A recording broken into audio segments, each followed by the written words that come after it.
السلام عليكم، صباح الخير، ازيكم عاملين ايه؟ عايزه اقول لكم الجو النهارده في مصر حر قوي قوي، يعني حاسه خلاص ان الصيف صيف مع الصيام. الموضوع صعب. تعبت جايه الطريق. انا حاليا في مدينه نصر، جايه دلوقتي عندي لقاء في راديو تسعينات اف ام. الناس اللي متابعيني كويس عارفين قبل كده اول ما جيت مصر كان ليا حلقه ولقاء معاهم. فالنهارده عندنا برضو كده لقاء معاهم في حلقتهم. انا جيت بدري قبل الحلقه بشويه عشان اتكلم بقى مع دينا مقدمه البرنامج، هي من حبايب امونه.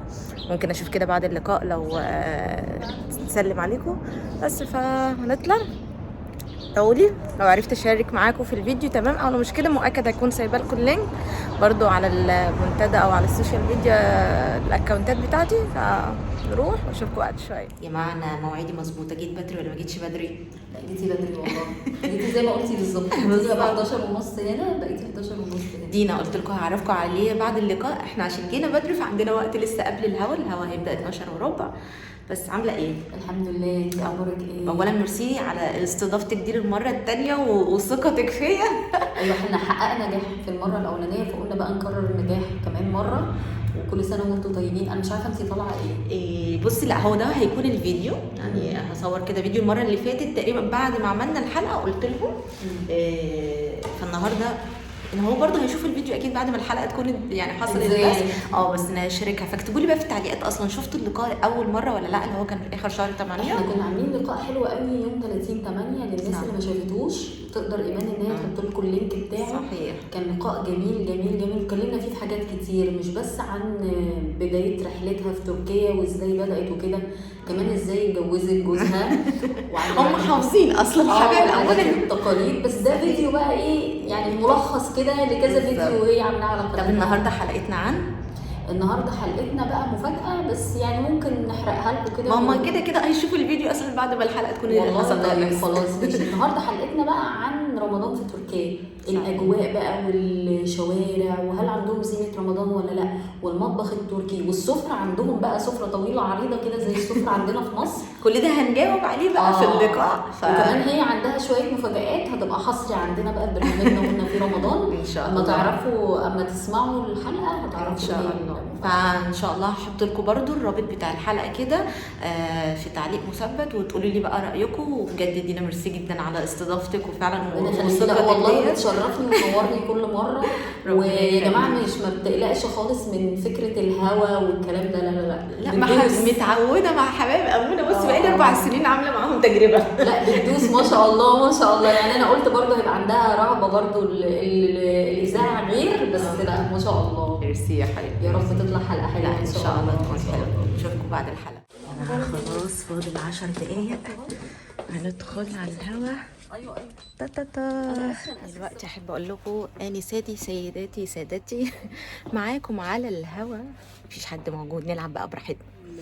العداد بتاع الوقت بتاعنا اللي كل شويه بيبدا يعد عشان نعرف احنا خدنا قد ايه وقت وبقينا قد ايه. بتاع الحلقه ده بتاع الحلقه. وفي واحد تاني بس انا غالبا ببص هنا اكتر. ودي الكاميرا اللي المفروض انها اول خلاص ده كده يبدا بقى يعمل كاونت داون ان هو يبدا يعد. صحيح. عشان خاطر احنا نبتدي الحلقه نبقى مراقبين دايما الوقت بتاعنا دايما علشان خاطر الضيف اما كده أيوة. نمسك في الضيف شويه عشان انا لو فتحت السكون بقول لكم لا انت براحتك، انت عندك اكسبشن. فده وهنا مهندسه الصوت بتقعد تمام. واحنا المفروض ان احنا هنقعد هنا، ودي الكاميرا اللي بتصور. عشان برضو هو يعني انتوا عارفين دلوقتي برضو هيبقى الحلقه برضو بتبقى بس يعني لايف، تقدروا تشوفوها بقى على الاكونت الرسمي بتاع راديو تسعينات. بس انا عن نفسي انا بحب الراديو ان انا اسمع اكتر. بس عارفه لما اتفرجت على الحلقه برضو بتاعتنا وهي كده مرئيه كانت لذيذه كانت حلوه. بس وده الرقم تقريبا المفترض الناس تتصل عليه تعمل منه بقى مثلا مشاركات او كده. وانا هقعد هنا. المهم هروح دلوقتي عشان خلاص الوقت اذن. نشوفكم بعد كده. بص الحلقه خلصت. هي بصراحه الوقت عدى هوا يعني تقريبا 29 دقيقه. احنا عملنا 29:45 يعني اولموست 30 دقيقه عدوا هوا الحقيقه ده. بس انا مش عارفه انا عملت ايه. انتوا تتفرجوا على الحلقه جدا والله. حلقه جميله بس هي يعني مش راضيه عن نفسها وشايفه ان في احسن يعني. هو دي حقيقه. ويعني ممكن لو بصي لما اتفرج على الحلقه واسمع. بس انا بقول الحلقه الاولانيه كانت احلى. لا والله دي حلوه جدا. اصل بصوا الحلقه الاولانيه كنا بنتكلم في حاجه والحلقه الثانيه في حاجه تانية خالص.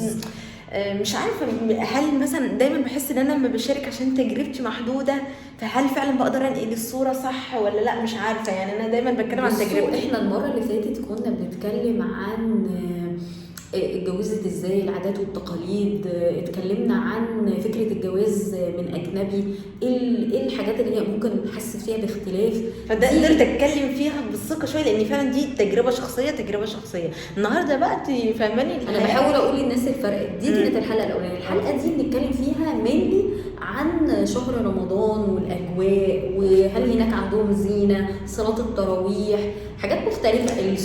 انا بصراحه نقلت التجربه بعناية باللي انا شفته. ممكن عايزين عينك انتي اما نشوف بقى. استنى انتوا برضو رايكم وتعليقاتكم كده لما تشوفوا الحلقه. والله حلقه حلوه، والله حلقه حلوه. انا اتبسطت والله اتبسطت. وبعدين انا حتى في ختام الحلقه بقول لها كفايه طلتك على الناس، يعني دي كفايه، الناس اصلا بتحبك. حبيبه قلبي والله. ربنا يحرمكم، يعني تبقى حلقه جميله وتعجبكم ان شاء الله باذن الله. ان شاء الله. هنا بقى كنت جيت انا ودينا محل جزم كده في شارع عباس العقاد في مدينة نصر. كانت هي عايزة تشتري حاجات وانا قلت بالمرة اتفرج. زي ما انتم شايفين انا مسكت على طول كده حاجة. كنت عايزة حاجة هاي هيل بس ما تكونش عالية، كعب قصير، فدي عجبتني بصراحة وحبيت اشارك معاكم. المحل حلو قوي، في كوليكشن كتير مختلف، فحسيت يناسب كل الاذواق. بس هما كانوا مشغلين بقى بصراحة إذاعة، علشان حقوق الطبع والنشر حبيت كده ان انا اعمل لكم فويس اوفر تتفرجوا معايا. الاسعار بصراحة عشان لو حد سألني، الاسعار متفاوتة، في حاجات اسعارها بصراحة عالية وفي حاجات تحس اسعارها مقبولة. كانوا عاملين برضو ديسكاونت على الحاجات الشتوي والموديلات الصيف بتاعت السنة اللي فاتت، كانوا عاملين عليها ديسكاونت حلو. وزي ما اقول لكم بصراحة كان عاجبني اول محل لان حسيت ان الكوليكشن مختلف، يعني الاذواق كلها موجودة، من الكلاسيك، من السبور، الحاجات بقى الترند الجديدة زي ما انتم شايفين. الحاجات دي بقى بتاعت الصيف. فقولي لي انتوا رأيكم في التعليقات اذا عجبتكم الموديلات ولا لا، وهسيبكم بقى تتفرجوا.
بنضف البيت. لا مش هننضف البيت، مش هننضف البيت، احنا ما اتفقناش على كده يا جلزار. هنعمل ايه دلوقتي؟ هنعمل مزار حاجات. بصي صح بس الحاجات رمضان نعمل الزينة بتاعتنا. احنا نضفنا البيت. ايوه اهو وريهم يا ماما كمان. ايوه البيت نضيف، نعلق بقى الزينة. ما احنا رجعت البيت وعايزه اقول لكم النهارده فعلا كان اصعب يوم في الصيام من اول رمضان. الجو كان حر جدا وتعبت قوي زي ما قلت لكم. كان عندي اللقاء في مدينه نصر وقبل ما جيت يعني حلوان تعبت. المهم الحمد لله استريحت شويه، فطرنا وبعد كده عملنا الهوم ورك بتاعنا، صح يا جوجو؟ بعد كده بقول بس تعمل كانت ايه؟ صعب. الهوم ورك كان صعب. العربي صعب اكتر. العربي صعب فعلا، دي حقيقة. انا عندي جلوزار ضعيفة في العربي، يعني غير الانجليش والماث فعلا في العربي ضعيفة، بس يعني على قد ما نقدر بقى بنحاول. المهم اخر فيديو نزلته لما قلت لكم ان انا مش يعني خلاص مش هعلق بقى الزينه، بقينا في نص رمضان والبيت اصلا يعني كان مكركب وكده، فالزينه اللي انا جبتها ما علقتهاش. الكل اجمع لا يا امان علق الزينه عشان الولاد يحسوا باجواء رمضان ويفرحوا، وان دوت هيغير من نفسيتنا. فبصراحه يعني قلت خلاص هعمل كده عشان خاطر الولاد وعلشان ده كان طلب جماهيري. فالنهارده هنعمل ايه؟ نعلق ايه؟ هما حاجات بسيطة خالص بس ممكن فعلا يفرقوا. تعالوا اوريكم وضع البيت دلوقتي. حاجات رمضان. ماشي تعالوا نفرجكم الحاجة الأول. انا تعبت من هومورك بجد. والله مش قادرة. مش قادرة تعمل الهوم ورك مش دلوقتي من قادرة الزينة. أعمل هنفرفش دلوقتي شراب. من الزينة. بقى تعالوا اوريكم اصلا الحاجات اللي انا جبتها، هي حاجات كملت على الحاجات اللي عندي من السنين اللي فاتت. بصوا انا كان الحاجات اللي عندي على النوع الخيامية اللي هو القماش ده، فانا جبت كملت بقى السنة دي باقي الحاجة. بصوا لما نزلت السيدة زينب هي وقتها اشتريتها من هناك، فبصوا دي ايه بيتقال عليها ستارة او مش عارفة ايه. المهم فجبت من ديت كده 3، قلت يعني بفكر دلوقتي واحدة كده تكون فوق التلفزيون، ممكن واحدة كده هنا هنشوف ادي 1 2 3. كنت جايبة ديت عياشة، بس النهاردة الولاد لما يشوفوها ليه يا ماما نحط فيها الموز او البرتقال، قلت ممكن برضو يبقى زي سبت فاكهة كده، فده برضو كده. ولو تفتكروا طول الفيديو احنا في السيدة زينب كنت عمالة اشوف اكياس مخدات تكون برضو يعني الوان الخيامية اللي هي الاحمر دي، ما كنتش لاقيه خالص. في الاخر خالص وانا ماشية لقيت واحدة بتبيعها كده البيت، جبت 2 يعني 4 وحيد عشان الخدوديات، فبرضو نفس الالوان. وكنت جايبة دوت ده كنت جايباه حتى من قبل رمضان بفتره من المترو. عارفين ان هو بينور، فمش عارفه ممكن نعلقه في البلكونه او نحطه في الصاله في مكان ما، لسه مش عارفه. وايه كمان؟ وده فلوسي صغنوني، قلت كده ممكن احط ديكور وحوي يا وحوي. جبت دوت. وانا بقى من السنين اللي فاتت كان عندي الحاجات الحبايب امونه كانوا باعتينهم لي واحنا في تركيا، فاكرين؟ المفرش اوريدي اصلا خياميه، في دولت اللي هم على شكل هلال ونجمة والفانوس، دول كنت معلقاهم السنة اللي فاتت، فمش عارفة هل هحطهم ولا هيبقى كتير قوي، ممكن يكون زحمة برضو مش عايزة اكتر، ممكن ما نحطهمش السنة دي نحطهم بقى السنة الجاية. دي بقى زينة الحاجات اللي كانت عندي بقى السنين اللي فاتت، برضو انوار، مش عارفة هل ممكن نحط في المطبخ حاجة. بالمناسبة المطبخ لسه ما دخلش الفعاليات، رمضان بيخلص ولسه ما عندناش مطبخ، بس الحمد لله. المهم دي حاجات السنة اللي فاتت السنين اللي فاتت، بس دي ممكن بقى مش يعني خلاص ادام عندي اللي هم اللي انا جبتهم السنة دي، فغالبا حاجات السنين اللي فاتت مش هستخدمها السنة دي عشان تبقى الزحمة قوي. كده كده هي الصالة مش هزين يعني غير الصالة، وممكن لما نيجي نروق المطبخ. في ده جايباه من السنه اللي فاتت وخدته معايا تركيا بس ما استخدمتوش، كان كده عجبني شكل هلال بالنجمه ومعاها فانوسيه صغننه، ممكن ده يتحط كده على السفره ويتحط عليه التمر، ممكن برضو. ده انا جبته الفانوس ده انا جبته عشان البلكونه، بس الفكره ان عندنا البلكونه مش داخله في فعالياتها برضه عشان فولكان قلبها لي بالبستان بتاعه. الناس اللي بتتابعنا على الانستجرام قلت لكم ان فولكان بيعمل بستان، بس بصوا بقى قولوا لي ايه جميل والله. حتى ممكن الواحد لو ما علقوش البلكونه يحط كده، مش عارفه انا عاجبني قوي. كان في منه دوت الوان ازرق واحمر واللون الابيض قوي، انا جبت اللي هو الورم ده، فقولوا لي ايه رايكم. بس فتعالوا نشوف بقى ايه ممكن نوزع الحاجه دي ونعمل كده روح شويه في الصاله.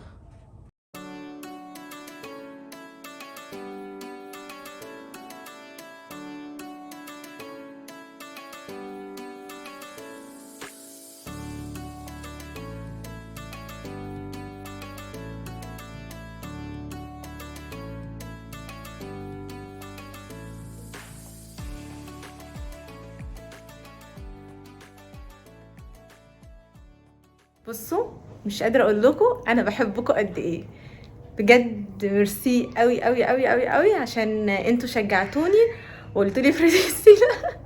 مش قادره اقول لكم اتبسطت فعلا ازاي، يعني انت حتى قلت لي وقتها ايمان انت كمان هتتبسطي. عايزه اوريكم منظر فعلا سبحان الله، حاجه كده بسيطه بس فرقت فعلا في نفسيه الواحد. لسه الولاد ما شافوش، دخلتهم جوه واحنا بنعمل حاجه انا وباباهم عشان يسيبونا نعرف نعمله، بس فعلا فرقت في نفسيه الواحد حس فعلا ان رمضان دخل بيته. فتعالوا اوريكم. بصوا بقى، ديت كده الستاير دي علقناها كده. انا كنت جايبه 3 بس هما يا دوبك 2، ما حبيتش ان هي تكون زحمه. ده الفانوس هو مش باين لكم كده عشان الاضاءه، لما هنور النور العادي هيبان، بس شكله جميل قوي. وبصوا بقى الترابيزه برضو فرشت كده المفرش والسبت. وبصوا دوت الليد كده وكان حاطه فعلا عمل شكل حلو. عايزه اقول لكم بقى بالنسبه للختاديات جميله اللهم بارك، يعني مبسوطه ان انا فعلا قعدت ادور وما اشتريتش اي واحده، وان انا كنت فعلا عايزه حاجه تكون ماتشنج كده. اولا لايقه برضو مع البيج مع الالوان كلهم الخداديات. فزي ما بقول لكم حلوين قوي كده. هم 4، 2 على الكنبه دي و2 كده على الكنبه دي هنا كده، فبرضو حلوين. قولوا لي رايكم. عايزه اوريكم النور منور عشان تشوفوا. لا ما بانش او كده، مش عارفه هيكون باين لكم ولا لا. انا برضو الفانوس اضاءته مش باينه في التصوير بس هو في الحقيقه حلو فعلا قوي. بصوا كده حاجه بسيطه بس فعلا ادت روح كده شويه. المهم تعالوا بقى نشوف الولاد لما يشوفوا الحاجه كده زينه وهي محطوطه هيقولوا ايه. داوود جليزر جزلرينيزا كابتن.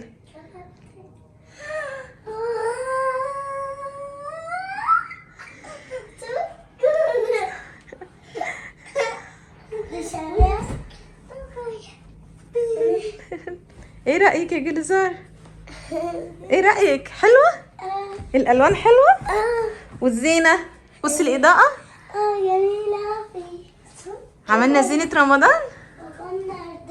بابان ذاتا يكتب النار. انا كنتش عارفه اعملها بالقناه والله. انا حتى دي ما كنتش عارفه امسكها ومش عارفه هي رسمتها ازاي. مبسوط.